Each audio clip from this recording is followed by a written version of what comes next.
Yeah, I got cool glasses on. I thought it wasn't. You said scheduled to go live till 6. We said 6. What's up, Carlitos? So this is a new thing. On the record, Luke said 5:50, and I, being the punctual, glasses-wearing individual, went live What's up, at 5:50. Jeremy? Okay. Hey man, I'm gonna give a shout out real quick to Jeremy. Listening. Always crushing it out there on the Dolan Baits, on the SoCal Fishing Squad Customs. Yes, he is. Brother, you're killing it. Congratulations. So, we have an announcement. Unfortunately, Nick will not be jumping on with us today. He had a situation and couldn't make it. So, he's going to be rescheduling. Please stay tuned for that. We look forward to having him. Means you guys are stuck with us for a whole hour. So we're going to ask Ooh. right now. Please accept the challenge. Did he join? Oh, I turned it around. While he's on the Discord, or on the shoot, This is the first. That's how I roll. You guys hear me? Should we take you off? I'm a fucking walking OSHA violation. Come with me and let's go see the world. I'm done right now. Hold on. OSHA violations. Gosh, O-side is like literally OSHA violations his whole entire life. So, taking more. Jeremy, real quick before you jump off, tell us, man, what's you got the sauce, dude? What you been doing, man? And most time on the water. Time on the water. There you go. Time on the water. I fish as much as I can after I see my family and work every day. Good answer. We're sending this to your wife. Yeah, man, you've been crushing it with those giants, man. So, yeah, I found a good bite, bro. Right? You think it's just the time of year? I've been spending a lot of time on that little spot. There's a little rock pile there that if you know it and you know which angle to hit it, you get slabs every time. What's the size of that Sandra that you caught? Which one? One of them. 23 inches. Did you get a weight? Nice. Not on that one, but I looked up the chart, and the chart's pretty accurate, so it's like 6.5 pounds. Okay, so let me put it like this. Jeremy goes out from like 8 to midnight. I'm in bed by 8 promptly, snoring by 8:23. You get what I mean? I'm out like a light. I wake up at 4 a.m. to bling, bling, bling, bling, bling, bling, bling. I look through all these pictures, and I'm like, this is like the greatest thing to wake up to is just straight up monster bass, and I love it. And every time I go, bro, how big was that? He goes, I don't know. I don't have a scale. I don't have a measuring board. I don't know. I just got a scale for Garrett's boat the other day. So yeah, nice. So I weighed one that was about. Go ahead. After hounding you, he went out and got a scale. Yeah. And I have to say this: friend like friend, his friend Garrett also doesn't have a scale. And also doesn't have a measuring mat. So he catches this like monster sand bass. It's probably above 5. And I go at 4 a.m. How big is it? He goes, I don't know. I don't have a scale. I go, my goodness. Why don't you guys have scales? You guys after the first big fish, you should have gotten a scale. And it's like 5 big fish later, and you're like, yeah, we just got a scale now. Hey, ask Daniel. No. Ask Daniel if you. Hey, it's easy to talk, right? But I don't have a scale. Here's the scale that I do use. I don't catch big fish. When I do, I'm with Luke, so I use his scale. What happened to that Sandy you just caught? That thing was like 4 pounds. 4.4. The last one. Insane, man. Yeah. You're on the boat or you're short or those short pounding? No, on Garrett's boat. Me and Garrett take the boat out. Okay. Yeah. It's fun. That's a slick boat. I love that little thing. It's fishy. It's also pretty good at holding in water. Oh, yeah. So, I wasn't keeping up with. Thanks, Daniel. That's why you don't let me drive. Yeah. I'm the lifeguard, but I'm supposed to get people in the water swimming. But yeah, man, good. You're killing it out there, dude. When you guys gonna come down here? We got to plan a trip out there. That's the big question, isn't it? We got to plan something out there. I know. Absolutely. We got a couple trips we want to plan. We definitely want to come out to San Diego, at least for the day, if not for 2 days. And then we also we got a freshwater trip we're going to plan. You guys go for that too. And then we've also got we're probably going to try to book something up at What's up, Kevin? You got Kevin in the house. What's going on? Yeah, with the Hammer Fury, we were talking to him. And then I think we're also going to do a couple trout trips when it's right. So, yeah, we got a couple trips we're going to plan out for the year, and coming down to fish with you Sick. is definitely up on the list. Oh, yeah. Well, yeah, man. We'll let you get back to work. All right, y'all. What's up? What happened? Homeboy canceled on you guys or what? What's going on? Yeah, he wasn't feeling good. You're on mute, Daniel. Yeah, he wasn't feeling good, so well, that was my joke. What was it? The glasses? It's too late now. Gosh. Yeah, Kevin, he had to reschedule. He wasn't feeling good. So we'll be having him on. All right. So, yeah, we got him rescheduled, but in the meantime, we're just going to do a roundtable for the day, have everybody on for, a couple minute increments, talk about what everybody's been doing, what they got coming up, what they've been I'm fishing. glad you turned so on talk the to light. us. Talk to us, two-time tournament winner. I see you guys, Luke, I see you busted out that neck breaker, huh? I did. Charlie goes, I can't believe you're fishing that. And I said, hey, Nick told me I better fish these. Hey, Nick, Kevin said, what's up? Kevin, what's going on? Smacking him, trying to stay on the fish over here. Yeah, tell us about how was it on Friday night? Oh my God. Let me see if I could use this little thing here. There we go. Friday night was a story, dude. It was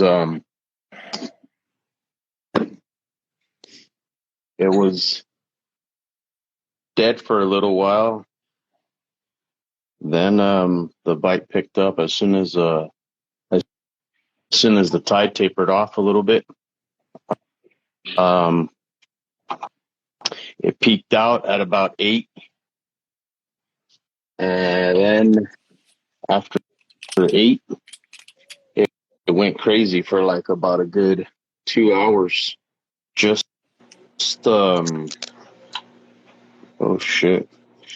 lateral casting, going out and lateral casting on the outside.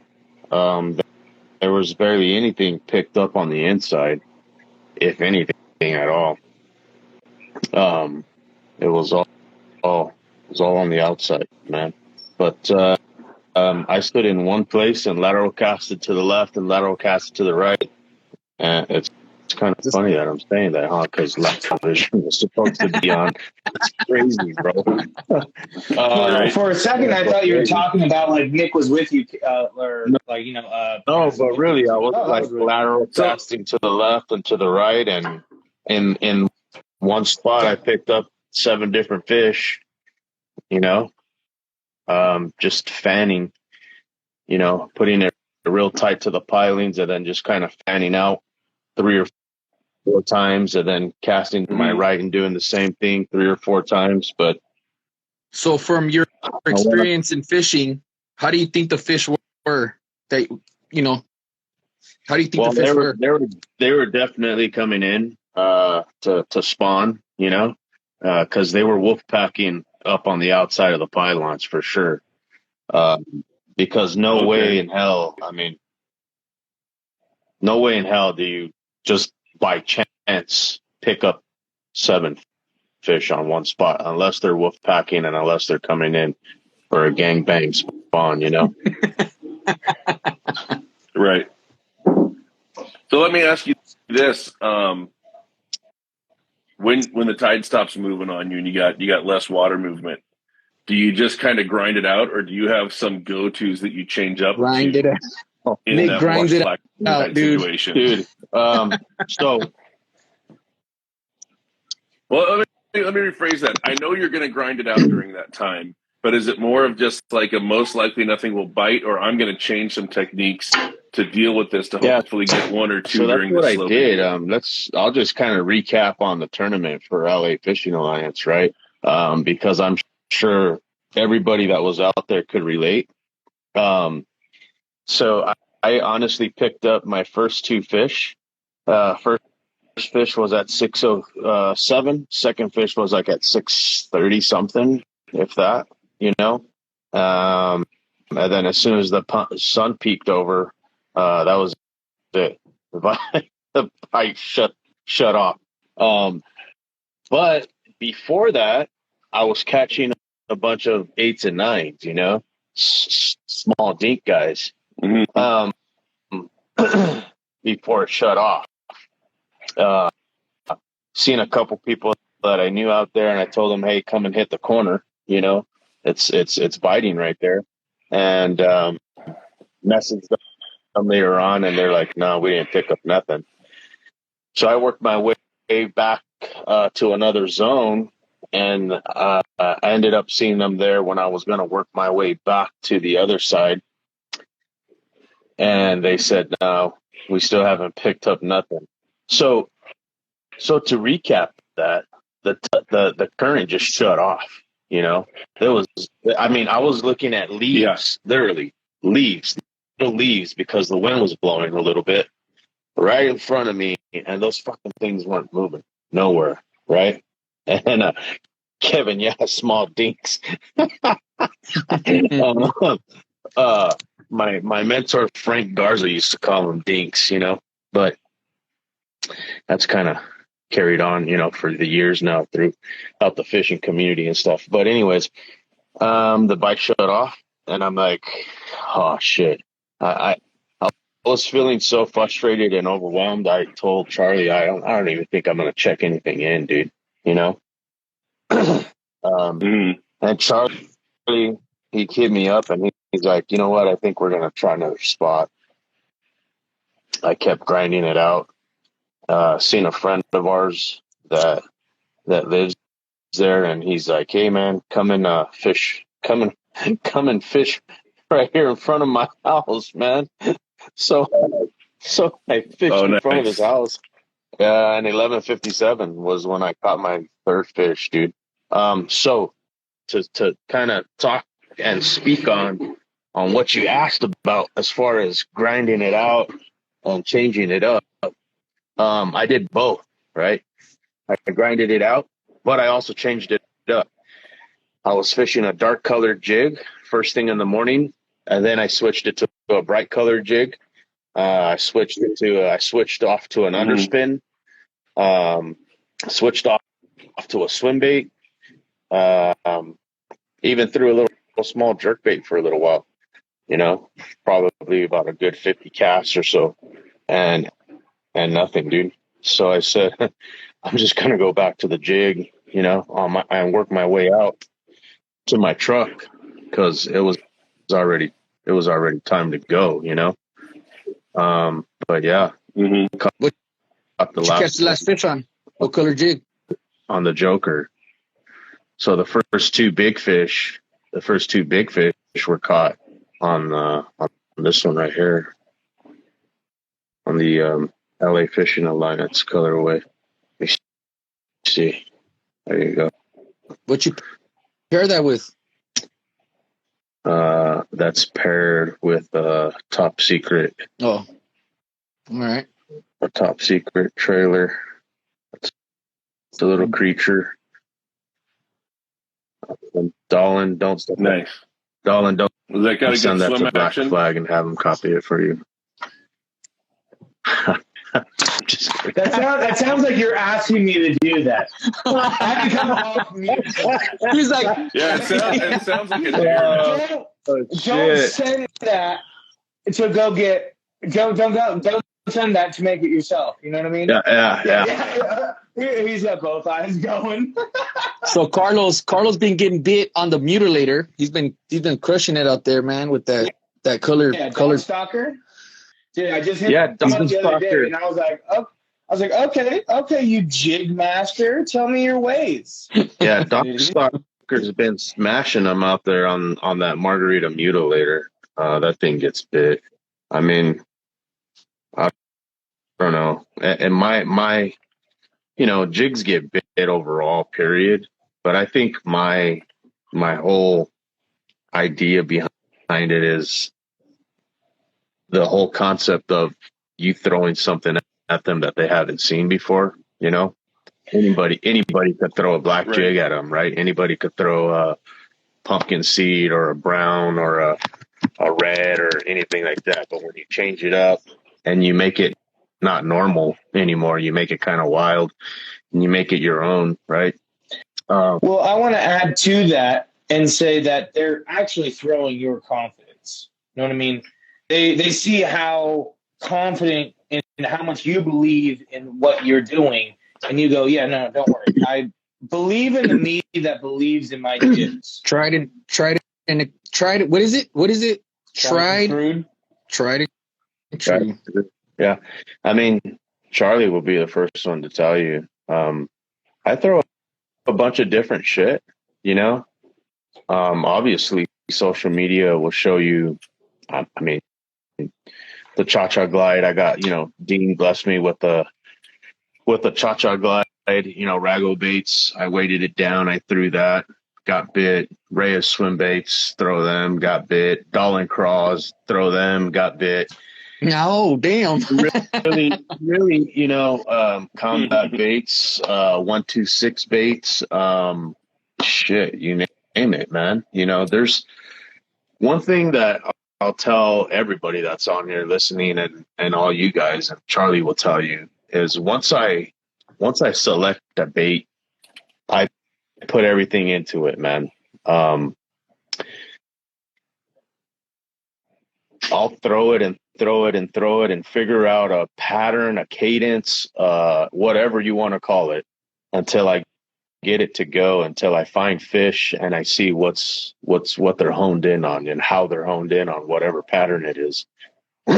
So, but will you see me throwing a lot of jigs? Absolutely. Why? Because I believe in making sure that whatever it is I'm putting out there and produces, I don't want to put something on the market that do war baits sell? Yeah, they sell. Do they produce? Yes, they produce.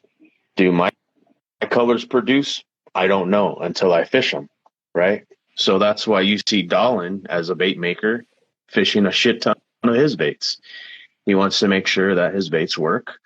You see Reyes throwing a bunch of Reyes baits. However, you'll see him throwing a bunch of Pearl stuff too, because, Mike taught him a lot and he respects them. So, yeah, I'm really anxious to get out there and fish these sudden impact bluegills that Bill blessed me with on Saturday, man. And that's one of my and getting out there, man, and just to know that, I mean, Daniel didn't tell me nothing about Bill, wanting to talk to me or text me or nothing like that. I found out on my own by accident at the show, right? So, anyways, we got to keep each other humble. Yeah, Don's a busy. Don's a busy guy. I'm going to tell you something. So anyway, I'm going to tell you something. There was a reason. What's up, Gary? Why we said, "Hey, Charlie, make sure you call Nick to meet up with us today." Okay. See, you guys set me up then, man. And there was a reason when we were stopping and talking to people, I kept trying to pull you away. You know what, man? It's and I say this, I speak genuinely, I speak wholeheartedly. I say this, 100% genuine, that you don't meet a lot of people in the fishing community anymore that hold to their values like a lot of the old timers do. You know what I mean? I know Charlie's a little younger, Daniel's a little younger, Luke, I don't know how old you are, but I'm 44. You guys are the same age. So me and Luke are about the same age. It kind of sucks, but Charlie will tell you I'm very bold, I'm very honest, it's a dying breed, You might hurt feelings by some things you say, but at the end of the day, the real ones are going to stick around, the ones that can relate to you and the ones that can comprehend what it is you're saying and that you're talking about. Those are the ones that are going to stick around, man. So when Bill spoke the words that he spoke to me,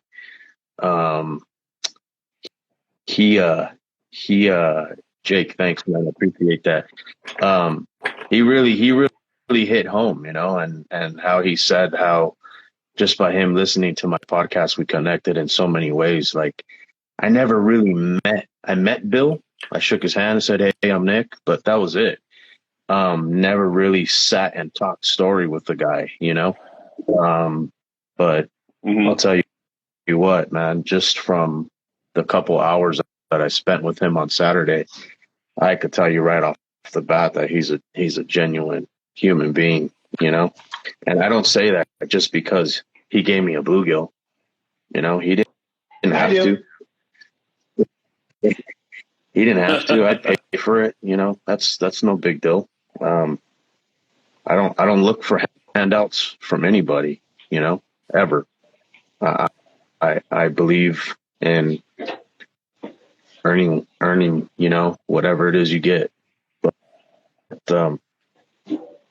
no lie, man, Bill's a solid human, and I'm anxious to get out and fish these gills. Actually, I picked up the Shannon gill color. With the purple Which one's that? flakes? The purple Yeah, one? the purple flakes. Purple flake. It's like a pumpkin shimmer green with purple flake, and I picked up that one, and I picked up some of those too. I'm excited. And the little Oh yeah, that's it right there, dude. That thing's killer. That's actually an Eldorado bluegill color. The bluegill and Eldorado Park are that color. My biggest largemouth, I don't know what the weight is because I don't bring a scale to the park. Probably around 3 pounds. My biggest largemouth so far at the park was on the hot Cheeto bluegill. I feel a little awkward. Do I need to get some glasses or something? Yes, you didn't get the memo. Everybody's wearing glasses off because my mask doesn't fit with them. I really have to say that I'm extremely blessed. There's Mike right there. What's up, Mike? Yeah, I'm extremely blessed to have spent Pearl Swimbaits in the house the whole weekend. Pearl Swimbaits, let's get him on there. Yeah, you want to get him on? So I'm super happy to have spent the weekend with Bill. Mike, you want to hop on real quick? He says. So Nick, we'll get him on. Here, hold on. I have a question. You got Doc Stalker here. So let's say you guys find a fire spot for fishing, gets bit a lot, but high risk on marina patrol getting called. Do you still fish it? It's at your own risk, brother. At your own risk. Personal question. Fish at your own risk. Personal question. I'll tell you what, man. it pays to have friends in high places, you know? So what was it? real quick, Charlie had a question, and then I'm going to let Mike jump on since he's on here. Let's get Well, let's see if he wants to jump on. Are you dropping anything soon? Yeah, I'm going to drop one called the Payaso. It's kind of like a Joker style clown. It's pretty cool. And since I'm on here, I've been real busy knocking a bunch of stuff out. I got a couple of customs that I need to knock out for Juice Box. I'm working on another one that I put a picture of the can up. I'm sure you know which one that is, Charlie. I'm excited for that one, actually. And just so you guys know, it's going to be a colorway based on 3/8 ounce. I might 3/8 ounce doesn't have a lot of canvas room in so to speak, because the jig head's not that big. Mm-hmm. But I might. I got a 0.3 Iwata pencil tip, so I could probably get down all the way down to like a 1/8. Which is what I'm messing with right now. Yeah. Hog Farmer makes like this really cool, like, I don't know, kind of looks like a fluke, but with like a real skinny tail. I don't know if you guys seen it at the Warbaits booth at the PCS show. Oh, yeah. It's kind of like a real wiggly, floppy, flimsy tail. That thing was crazy. So I picked up a couple of 1/8 neck breakers to kind of mess with them. But yeah, I'm gonna custom paint those too. So yeah, I'll be doing some 3/8 stuff. Just hit me up on the DM if you're looking for custom stuff, because primarily what I shoot is 1/2 ounce and 3/4, because that's what everybody throws, at least in my local area. But if you're looking for custom, if you're looking for a certain weight, just hit me up and I'll get that knocked out for you. But yeah, back to Charlie. When I met Charlie, he was going through like the beginning phase of his kidney transplant. So this next jig after that is something that I'm going to be working on. It's going to be based on, how I met Charlie. So, yeah. Very quick. Also, I got some stuff that I've been working on that I've been waiting on material for. And that's going to be I call it the cactus cooler. I put it up a while ago, and Sean, Silent Assassin, actually hit me up and said, hey, that's like an orange based colorway. Let's use that for this kid that Local Hearts Foundation is supporting, who has leukemia. So I'm going to knock out, I think he said he wants to do like, I don't know, something like 30 or 32 jigs. And all the proceeds will go to that kid that has leukemia, and his treatments and stuff like that for Local Hearts Foundation. And then he also wants to do like a baby bluish colorway. I have a mock-up. I'll show it to you guys real quick. A nice original fish killer outfit, Daniel. Somebody. I forgot that I was wearing this shirt too, but I got the hat and the shirt. Gotta rep it. Oh, we got That's the mock-up. We got the right there. there. Kind of like a gray, nice. Baby blue to a dark gray with baby blue glitter. That's for his uncle Eddie. That's going to be to support Eddie and his family, because Eddie's going through a cancer battle, and Eddie's a mentor of mine who pretty much raised me working the sport fishing boats back when I was like 16 and 17. So those are two colorways that Sean wants to sponsor. One to help fight leukemia for the kid, and the other one to help his uncle. with cancer. So if Mike's still on, you guys want to message him, and then I'll jump off here. Nick, thank you for jumping on with us, man. I appreciate you 100%. It's always cool jumping in and talking story. Hey, I haven't painted jigs in over a year. You got me going. Is that Daniel's jig head? No, it's just some blanks I bought. You'll have to bought a couple blanks. Those are pretty cool, man.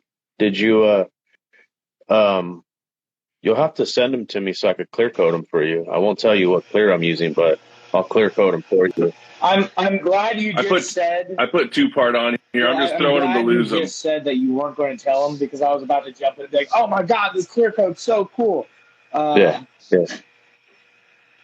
So I held my tongue there, but yeah. So I think Vic is on here from Western Species. I think it's him. He has an event coming up on the 27th of May for the kids. It's called Belmont Pier Takeover. Pretty cool event that he does. So if you guys stay tuned, he's been posting flyers. It's a really cool event. Kids go out to the pier, sponsors sponsor him and they give him a lot of stuff and he gives it away to the kids. So stay tuned for that. It's May 27th. It's a fun event. Got a question from I can't pronounce that. I think that's Cody. Cody helps that sport fishing vessel. That's Rozak. Rozak. Oh, okay. Yeah, the kid Roger Zach. Okay, Roger Zach.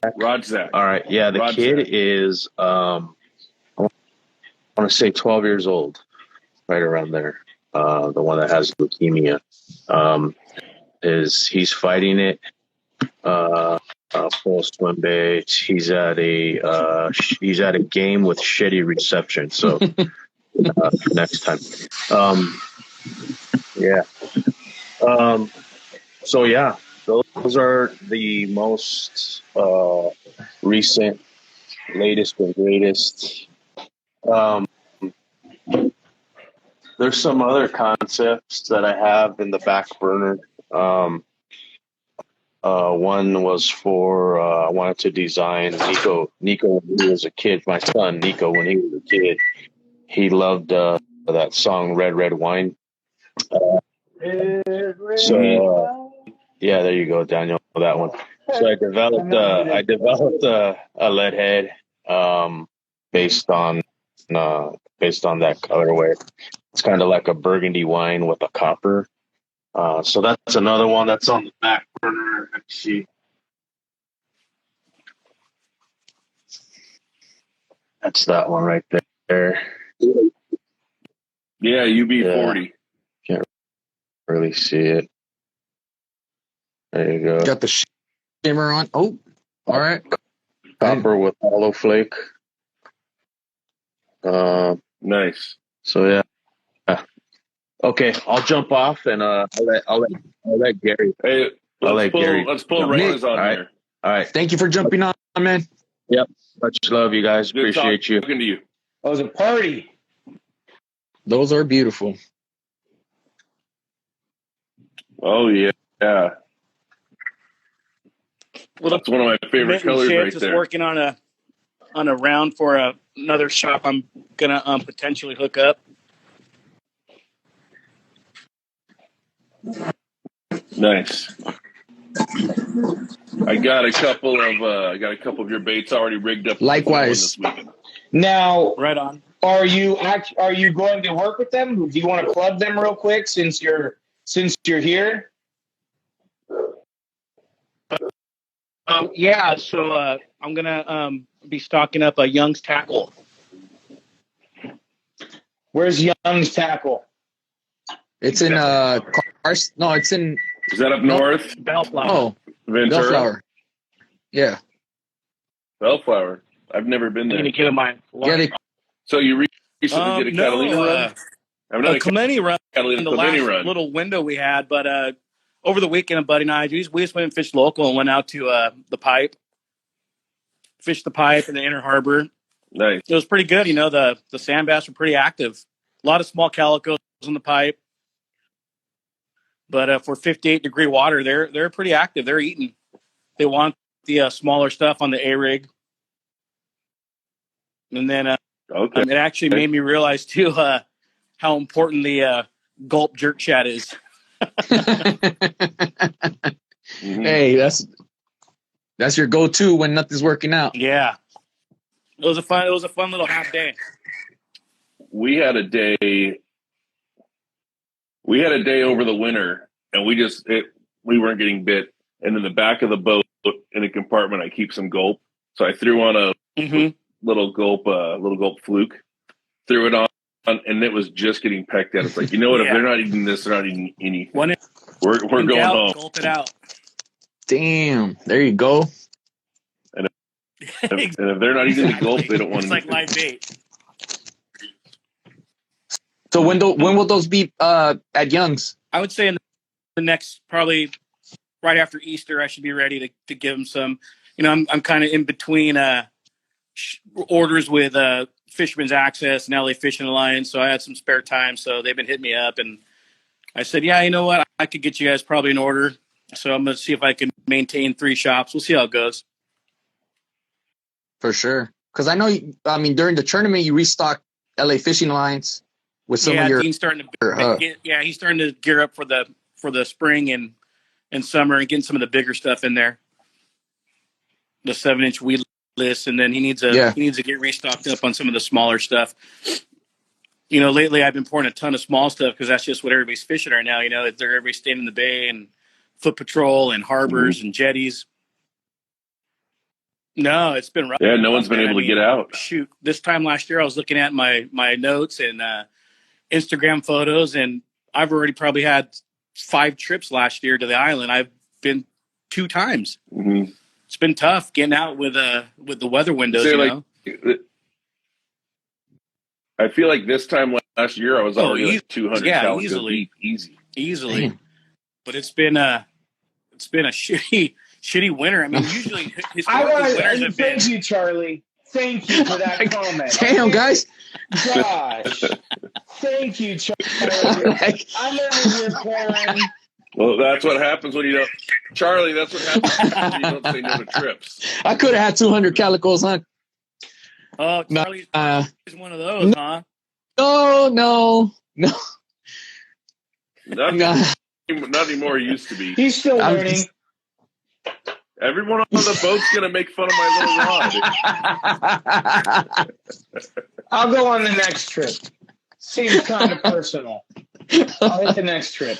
No, you know what? First of all, like I didn't have the gear for a boat. You know, I'm a short pounder. You know, I was just had one rod, right? But then I started going on Luke's boat, so it's a mandatory thing, you know, right? This is mandatory. Yeah. You know, I had to upgrade my stuff, so you know, I jumped on, you know, some bigger stuff. But yeah, once you start venturing out of the harbor, man, you got to have a minimum of 4 to 5 rods. I mean, my normal island run, mm-hmm. if there's only 2 of us in the boat, I'm taking 7 rods. You know, if there's 3 of us, I can let the guys bring up to 6 rods each.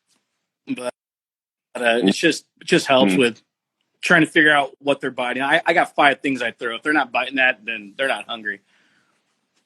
You know? Yeah. You know, and then it just saves you from having to retie and colors and all that stuff. I just hate doing all that shit unless I have to. Well, and then there's also certain things where you just like, I'm not throwing my 6-inch fluke and my 8-inch trout on the same rod. Yep. But that's why you have kids. With a paddle tail swim bait on a lead head versus my weedless setup, it's 2 different rigs, you know. Yep. So what's your rod like? What's your what's your sizes of rods? My quiver? Yeah, I really partial to iRod. You know, I met Matt Newman many years ago when that Connemara first came out. You know, this was way before the Cold Skull. Yeah, we got what's that? To meet him at the show this week. Yeah, we got to talk to him at Bart Hall. So we got to meet him this weekend. Very nice guy. I met him many Fred Halls ago through Ben Seacrest. So he had some of the prototype, the first Connemaras, the 803s and the 804s. And, I pulled on those. Prior, I was fishing a lot of Phoenix stuff, but I was just looking for something new. So, this was probably 6-7 years ago. So I ended up getting some sticks from him and put them through the ringer. I still have that same set of rods. So right now I'm fishing from the 805 down to the 803. They're all 8-foot rods. They're all my Calico setups. I have Lexa 300s on most of them. So that's my go-to stuff. iRod and Daiwa. That's my jam right there. I've been fishing that stuff for 15 years. So I told Charlie, I said, you can't go wrong with the Lexa 300s. I still have some of the original gray ones, the paddle handle 300 Lexas that I bought for my first Cedros trip 8 years ago. I still have 3 of them, man. I just get them serviced every year, and they still fish great. I just recently got rid of a bunch of my old HDs, and I picked up some of the new T-Wing stuff. It's pretty solid. Yeah, they have that pretty total slick. Aluminum frame now, so they're a little more corrosion resistant. But they've been great reels. I got one of the T-Wings with the power handle, and it's just what was available. And I thought, the first thing I'm going to do is change out this handle. And once I caught a good fish on it, I was like, yeah, you know what? I don't mind. It's not this a bad handle. So it is kind of. It looks a little big at first, but well, when you're used to the smaller handle, and you just got to adjust your cadence a little. So how does that? How does it change? What's that? The handle or from the reel? Handle from the single handle to the double paddle, or to the double. It's a longer handle, so one turn is different, or how fast you move does a rotation at a different speed. Even though it's still like a 731. Well, no, but the amount of time, because you're further away, the amount of time it takes and then to go around is different. For me personally, I fish a lot of power handle stuff at the islands because they're bigger fish that we're targeting. So just to have that grip around it versus your thumb and index finger on a paddle handle. Like for the bays, I usually fish my 200 Coastals paddle handle, but for the bigger stuff, the power handle is definitely. Well, I use that in between where it's kind of the fat paddle handle. It's a fat doubles. But that's what the Lexa 300 comes with. The which one is it? The one that we saw at the show. I think it's I want to say T-Wing. Yeah, the T-Wing comes with a power handle. Well, there's different ones. Like one of them comes with this handle too. Here's and it has the bigger not the big. That's a 400 size right here. So that's the handle that comes on the 400 and 300. Mm-hmm. So just palming that handle, and when you're cranking on a big calico, it just helps you muscle them out of the kelp, out of the rocks. Even if a yellow gets hooked, you have that ready to go. Versus, I don't know how many times I've fished my paddle handles at the island and just get smoked by a yellow. You get caught off guard and you're trying to power it in with your thumb and your index finger. Yeah, you get that hand cramp going. But yeah,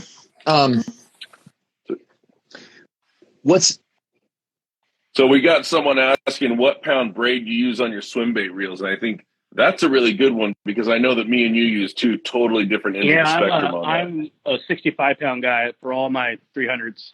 65-pound J braid, and usually for the islands, I'm fishing anywhere from 60 to 40-pound top shot. Damn, 60 to 40, especially for the weedless. I'll fish 50 or 60, generally 60. I learned a long time ago. I used to fish 30-pound all the time, and I lost probably the one. And it bit through 30-pound like butter. 30-pound mono. Floral or floral mono. leader, yeah. That fish jumped out of the water. It engulfed the bait and just inhaled the entire 7-inch weedless and just bit through the 30-pound like butter.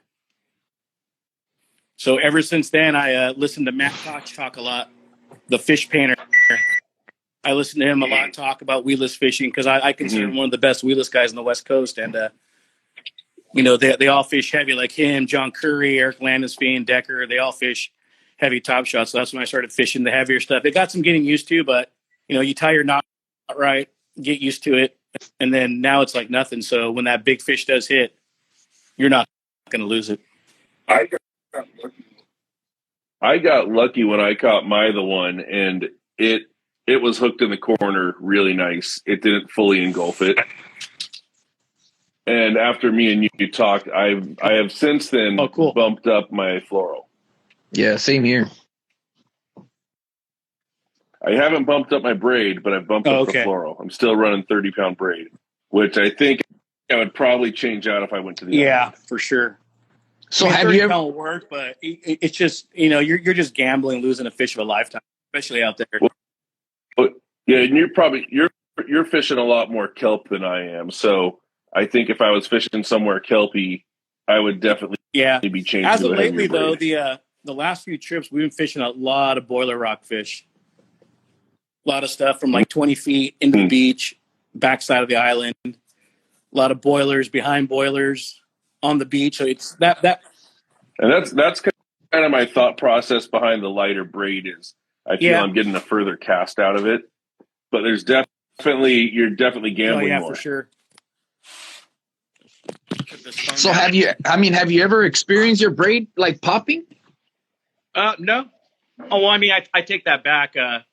On some of my 400s when I fished bluefin with them, when you catch a fish, in a foamer and there's other fish hitting that braid, it tends to get nicked. So yeah, their fins will cut. Your braid it gets nicked, and you end up losing, a good 20, 30 yards sometimes. Or you go make that next cast with a popper, and you backlash, and it just pops right off.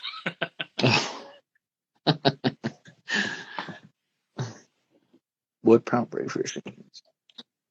So when I was fishing in Florida, we were fishing for snook, and they said you're going to put 15-pound braid and you're going to put 30-pound leader. And I said, "Oh, you mean it's backwards? You mean I'm going to do 30-pound braid and 15-pound leader?" They said, "No, they have abrasive mouths, so it'll sand through your leader. So, but we want 15 because we got to make really long casts because they're skittish. We need to be really far away from the boat." And it was pretty incredible the difference going to that lighter leader the lighter braid made a huge difference in the cast. And I've kind of taken that mentality into my calico fishing, and it is letting me get further casts. And I put a much longer fluorocarbon leader. I was doing like a 2 to 3 foot leader. Now I'm doing about an 8 foot leader. Then it's what I'm playing with right now. I might bump it up to 40, but so far I haven't had trouble. So right now you're currently using a 8 foot leader. Oh wow. Yeah. Yeah, I'm always like 2 to 3 feet, just enough from the tip of my rod just to maybe where my reel starts so I can cast. So it might not be 8, it might be more like 7 feet, but where I've got the bait hooked on, I'm throwing the 12-inch fluke this weekend because Lunchbox kind of challenged me. But yeah, that ends up running just about to the tip, and I tie it with an FG knot, which is really slick and moves through the guides very easily. What kind of very smooth knot do you don't use, even feel Gary? it go through. I use a Bob Sands knot at the top. It's 12 down, 10 back. Is that the one do you do, Daniel? Yeah. No, I do the RP knot, the Royal Polaris knot. And that's hot. Sorry. Hi guys. Hot plastic is hot.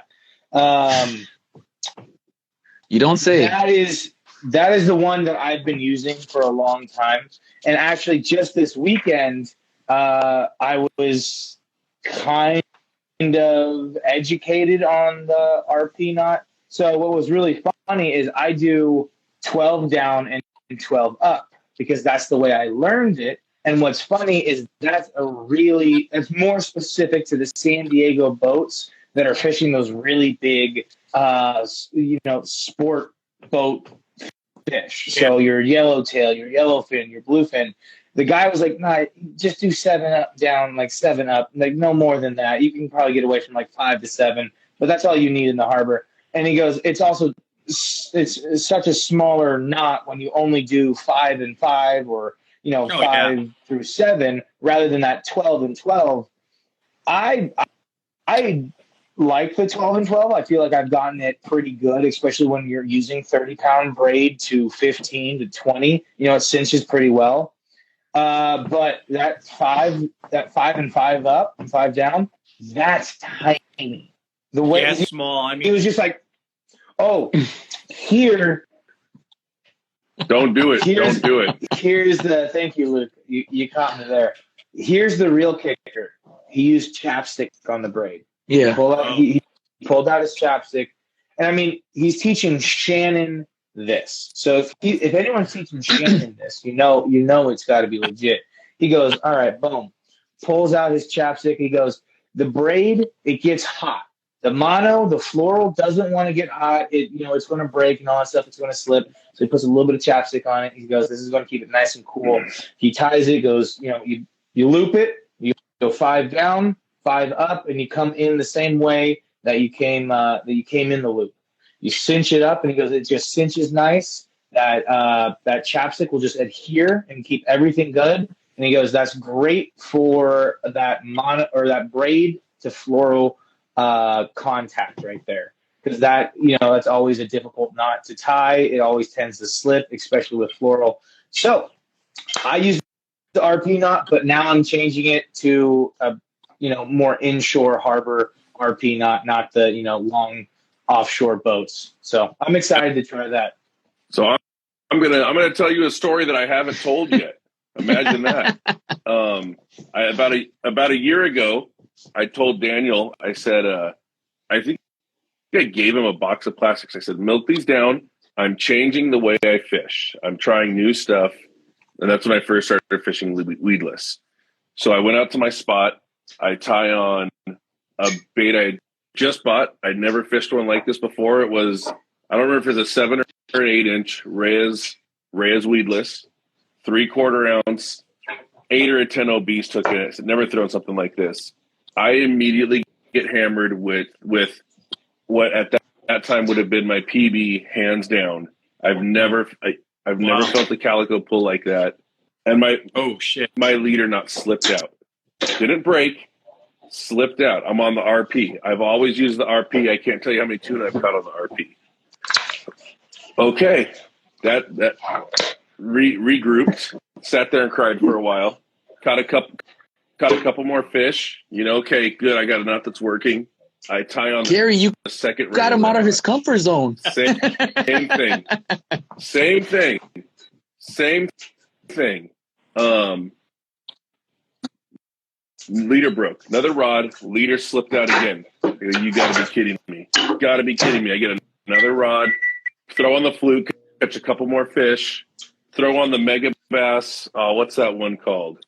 It's the mega bass, the mag draft. Okay. Throw the mag draft. Hook into another big one. This is all over the course of probably about an hour.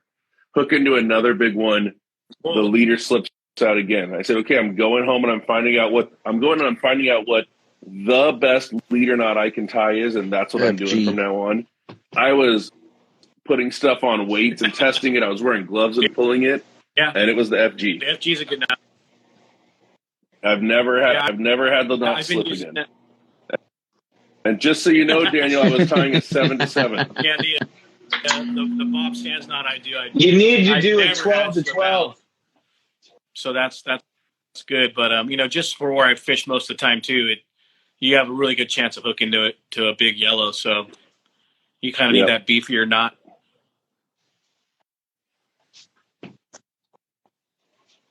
Yeah, I haven't used the Bob Sands. In fact, I've never seen how to tie it, but I imagine they're all very similar to the FG in the sense where you have it. Well, the FG grabs more braid. The Bob Sands starts with like The Bob But I Sands think the Bob Sands grabs more too. A single uni, and then you come down 12, up 10, and then back through, and then it all cinches together. So what I like about this, and I'm sure I'm not going to convert you, but I'm just going to talk about this, is it's a 30 wrap. I wrap it 30 times, and there is a lot of braid grabbing that line before my knot. It's a lot of wraps. I saw someone ask a question about a softer tip for the weedless, and to answer your question, yes, I do. You want a real parabolic rod. That iRod 804 or 803 medium heavy moderate has a real good action to it. Mm-hmm. Yeah, and I've got on my weedless ones, I've got glass tip rods. They go composite into a glass tip. You can see there. Is that your? It's all composite. Is that your own build? And then fully moves to glass. Yeah, both my swim bait rods, weedless swim bait rods are my builds. Why are you going air quotes? They're just your swim bait rods. They're so Luke, because they're good. Sometimes I catch Dorado on them. Give yourself credit. My junky garage builds. Give yourself credit, man. Yeah.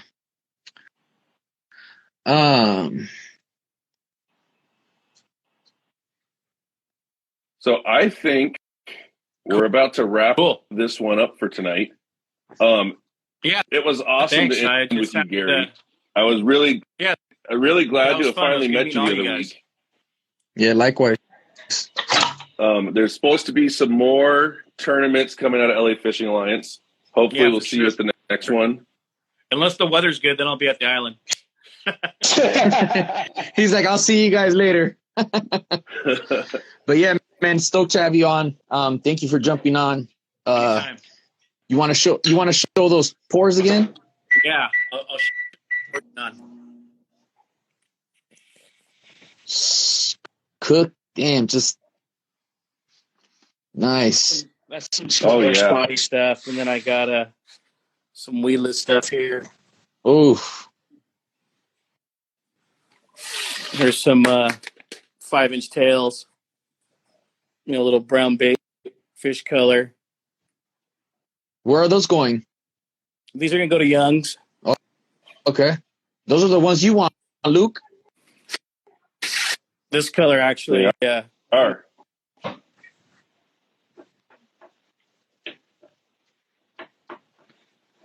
So, yeah, that's what I've been working on for these guys. A bunch of 5-inch stuff.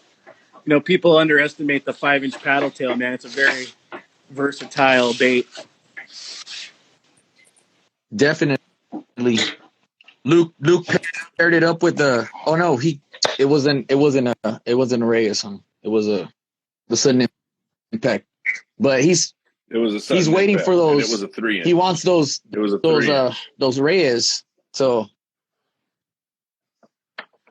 I got a bunch of Reyes rigged up in my box for the week. Here's Mr. Gomez asked for my go-to Clemente color. It's right here. Whoops. Copper with an orange tail. Calico candy. I was gonna laugh so hard if Gary just logged off. Yeah, so they asked for my favorite Clemente and then just logged off. I really thought that's what happened when you went to black. I was like, oh, that was funny. That was really funny. And then you came back. And I was like, oh. I picked up a couple of those the other day. Your Cedros. About Cedros colors. Cedros colors, man, those Mexican bass love glitter. Anything with heavy glitters in orange, red, brown. We're almost gonna have to get a bait catalog. I would say the bass out here tend to like glitter too. I've had better luck with glitter than without it. We're almost gonna have to get a bait catalog with just your favorite colors. What's that? Oh, there you go. Gary, I got these ones ready to go. What size? I'm feeling like these might be the size of those hooks. Moon. You would. I think I got 8-0s on these. Oh no, I got an 8-0. What's that? 8-0 and a 10-0. The 7-inch? Oh, I was like, you would fit an 8.0 on a 5-inch. Put an 8.0 on anything. I mean, in your hand it looks like a 5-inch.